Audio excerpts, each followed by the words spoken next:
Let's get to the Wolfgang Press. Now, I'm not going to talk about all their albums because that would, again, I'm not going to make a long rambling video because these two albums I'm going to talk about tonight, I could fill up hours with alone. So I'll just hold it up now because I want to talk about one of my favorite albums of all time. And I mean it. This Wolfgang Press Queer. This came out in 1991. And no shit, I've probably listened to this album. I can't even tell you how many times. I mean, it's probably been 500 times that I've listened to this album. I have this album memorized frontwards and back. This is a gorgeous piece of work. Perfect album from top to bottom, start to finish. You will never hear a better, like, I'll call it a pop album, but there's so many other things going on. The funk, the soul influences, the samples. Um, there's so much going on in this very brief record. I think the whole album is maybe 38 minutes. But this is such a gorgeous piece of work. And it's such a huge departure from everything they did up to this point because the Wolfgang Press in the 80s were kind of known to be like a goth group, very muddy production. Michael Allen, the singer, he's got a very deep and gruff voice, which lent itself very well to the muddled and muddied production.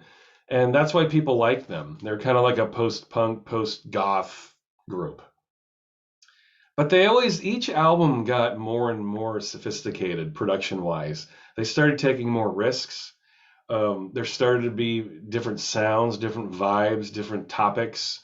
Um, and that's another great thing about the Wolfgang Press. Michael Allen, the singer and lyric writer here, his lyrics are awesome. He's one of my favorite lyricists because he doesn't sing about love. In fact, on this album, on the first song, he sings about how he hates songs about love. He literally says it, and he backs it up. He sings about religion and violence and racism and really interesting topics. And he does it all with a very droll sense of humor and this really deep, commanding baritone voice. And emerging from that goth puddle that they created in the 80s came this a brightly produced, um, sample ridden, hooks galore type experience. It was just a huge leap from Birdwood Cage, which was the album they put out before this. Birdwood Cage came out in 1988, I want to say, and this came out in 91, as I mentioned before. And another thing about Michael Allen's vocals were they were very like kind of deep in the mix. It was really hard to understand what he was saying in his 80s output. Most of the Wolfgang Press records came with lyrics, which was good because it was hard to understand them. Here, this was the first record you can hear him. His voice really came to the forefront, and it was loud, and you could hear it. It was powerful and commanding. It commanded your attention. He had these dark lyrics about again racism and politics and things like this, but then this really sardonic sense of humor and this really brightly colored music. It was a very it was an interesting mishmash of ideas, and there's nothing on earth like it. There's nothing on earth like Queer. This is a beautiful record.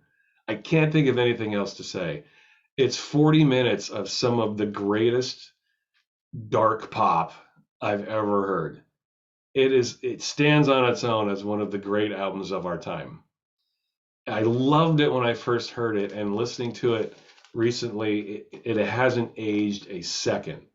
If you were to hear this today, you would think it came out today. Gorgeous piece of work. This is the UK. This never came out on vinyl in the US, and it's interesting. If you get the US CD, it has slightly different samples on it and tracks. Like on the US CD, it has a version of a B-side called Angel, which is the original version, and it's a great song. And then on the UK 12 inch of A Girl Like You, which is not on this album, by the way, Oh, okay. It just dawned on me. I don't have my Girl Like You 12-inch. But A Girl Like You is a great song. It was covered by Tom Jones, of all people. It's that catchy and it's that good. But Angel was the B-side. The B-side you get with the UK 12-inch is a Vince Clarke remix, Vince Clarke of Depeche Mode and Erasure. And then the version of Angel you get on the US CD is the original version. So it's odd, like you never get the original version in the UK. You get the Vince Clarke remix, but then you get the original version of Angel in the US, but you don't get the Vince Clarke remix. So it's interesting how those things kind of shake out. At any rate, Angel's not on here, and A Girl Like You is not on here. A Girl Like You is a single only. It was on the US CD. In fact, it opened the US CD. It was the opening track, but that version came out slightly later than this. This is the UK version of Queer. No Girl Like You, no Angel. And different samples and even different pictures. If you see the US CD of this, there's a picture of Michael Allen, but it's not this.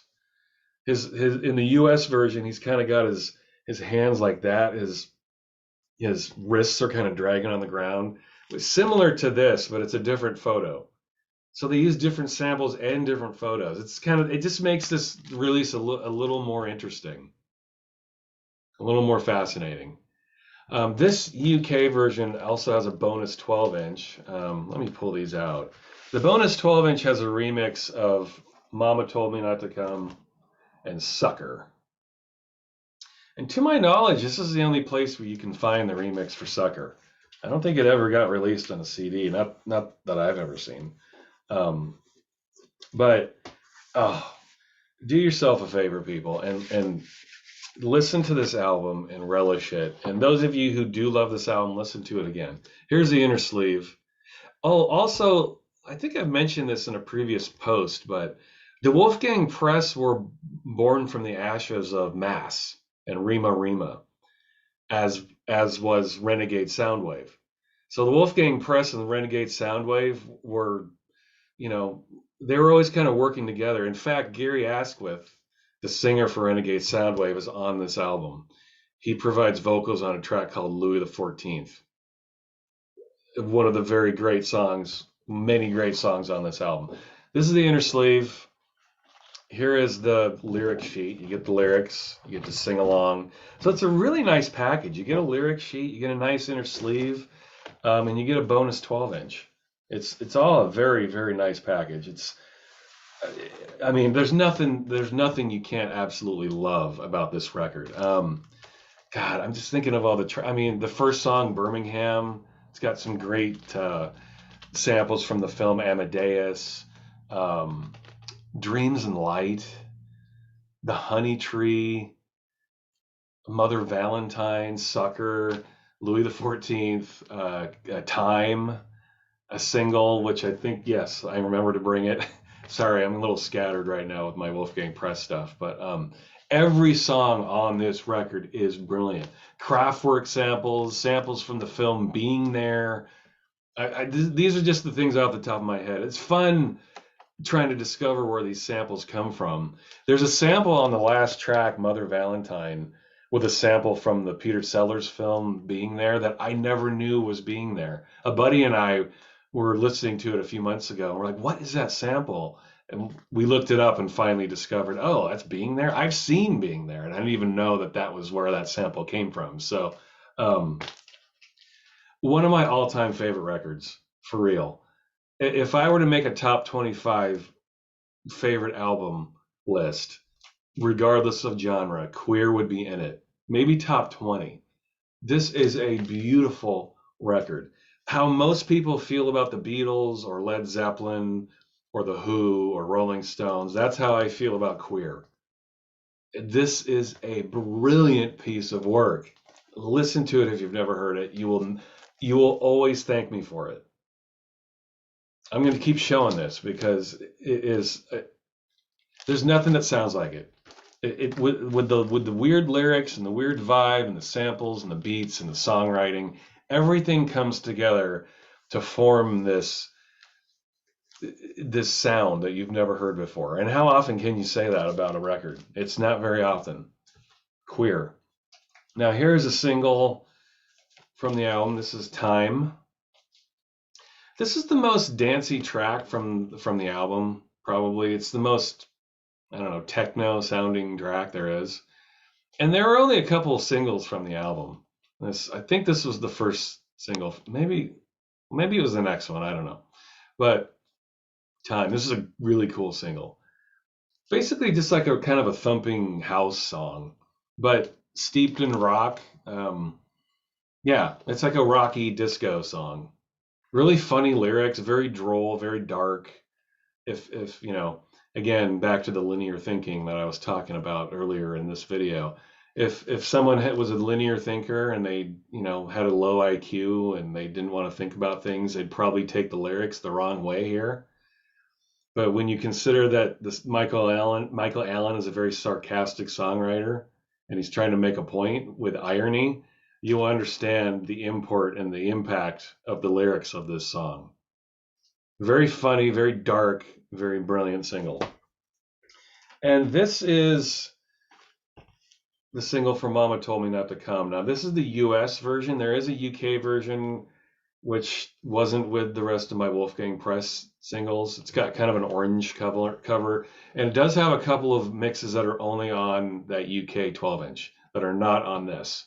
The remix you get on the UK 12-inch are from Hugo Nicholson, who is a great producer who worked with Primal Scream and Julian Cope and many other great artists from the 80s and 90s.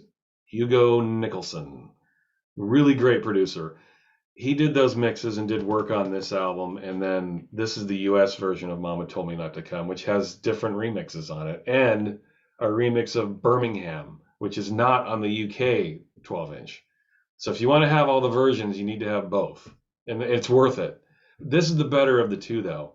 If I were to only buy one version of Mama Told Me Not to Come, it would be the US version, mainly because of the Birmingham to Jerusalem remix of Birmingham, which is awesome.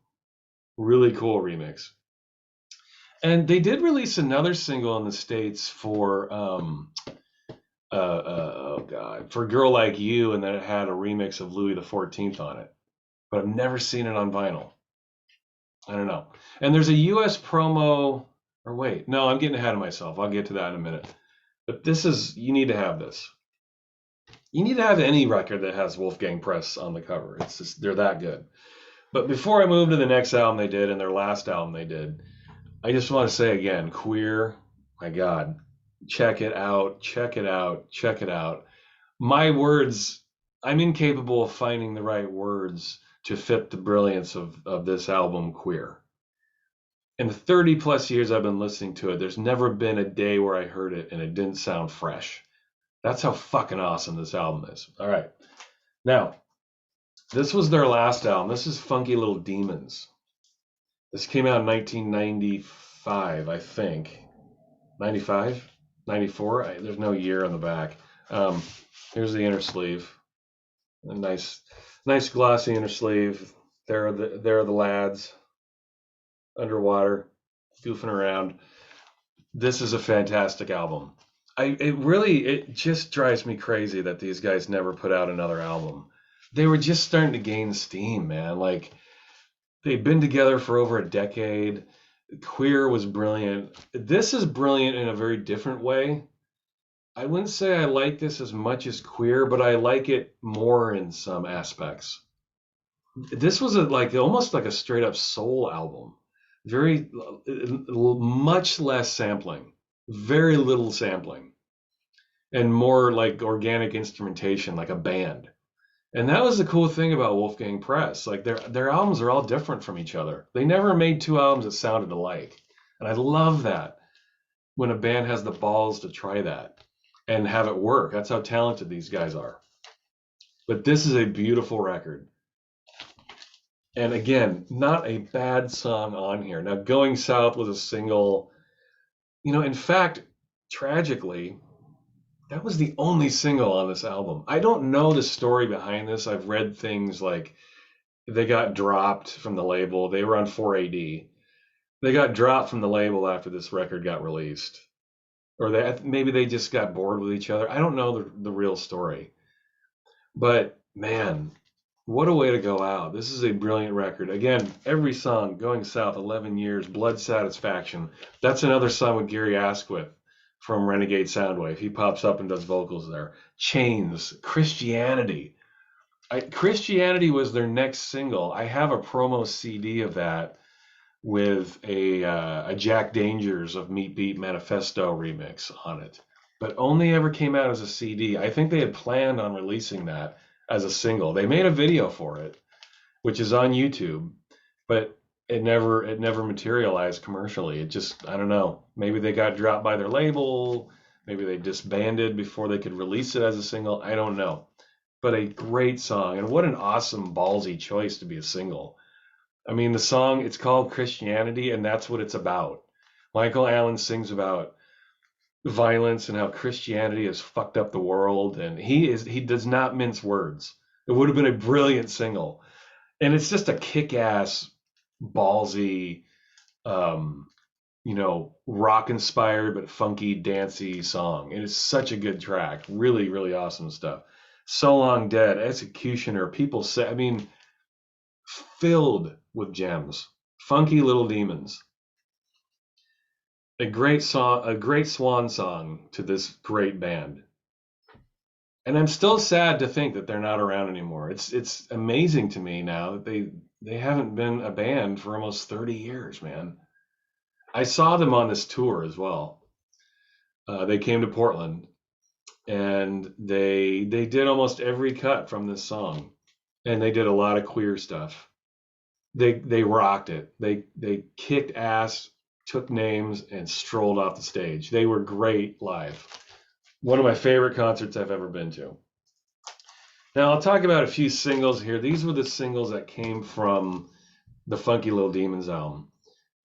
This is remixes number 1, as you can see, and these guys had the extremely good taste to bring in some heavyweight remixes on here. This one has the Apollo 440 mix of Going South. Apollo 440 was kind of a generic, I don't know, I guess you'd call them big beat band from the 90s. And they weren't, I don't know, I was never a big Apollo 440 fan. They do have a couple of things I like, but for the most part, I never got into them. Their mix is pretty good here. But of the two 12 inches that came from this, and these are both promos, and these did get released commercially, but these are the two promos. The remixes on here, if you're going to have Funky Little Demons, you need to have these two. You can get the commercial 12-inch, but it only has a couple of mixes. You need to have both of these to have all the mixes, and it's worth it. All the mixes are represented on these two. This one has the Apollo 440. I think it has the Adrian Sherwood mix of Christianity, of On You Sound fame. Adrian Sherwood, one of the masters, one of the great producers of all time, produces a kick-ass mix of Christianity. And then on the B side, you have, is that on the B side? Yes. You have a Sabres of Paradise mix, who I have talked about very much on this channel. And those of you who probably know, Sabres of Paradise is Andy Weatherall, along with Jags Cooner and Gary Burns. But it was mainly Andy Weatherall. Weatherall does a kick-ass remix here. Then you go to promo number 2, and you have another Weatherall remix. You have a Barry Adamson mix. You have another Weatherall mix. You have a grand total of 2 Weatherall mixes, and you have a Jaw Wobble mix. What am I leaving out? Did I say the same thing twice? Yeah, Barry Adamson, Sabres of Paradise, Jaw Wobble, and then a slow bluesy version of Going South. It's called Country Style. I think Michael Brook did that remix. Yes, Michael Brook. You don't know who Michael Brook is? Go look him up. You probably know who he is. You just don't know who he is. So again, if you're gonna have this, you got to have these. These all go together, okay? Gots to have these. You got to have them. They're the perfect companion pieces to this. Like, he bought a lot of singles where remixes just suck. They're just like, remixes by numbers, and there's no soul and there's no effort, and it's just like, let's put a couple of minutes of extra beats on here and throw some hi-hats in there and make it a house track, and they suck. These remixes are like very, very keen to create a vibe that is similar to the original versions. Maybe with the exception of the Weatherall mixes. His mixes get a little out there. He dubs out the vocals entirely, which I thought was not a good idea. He should have kept the vocals.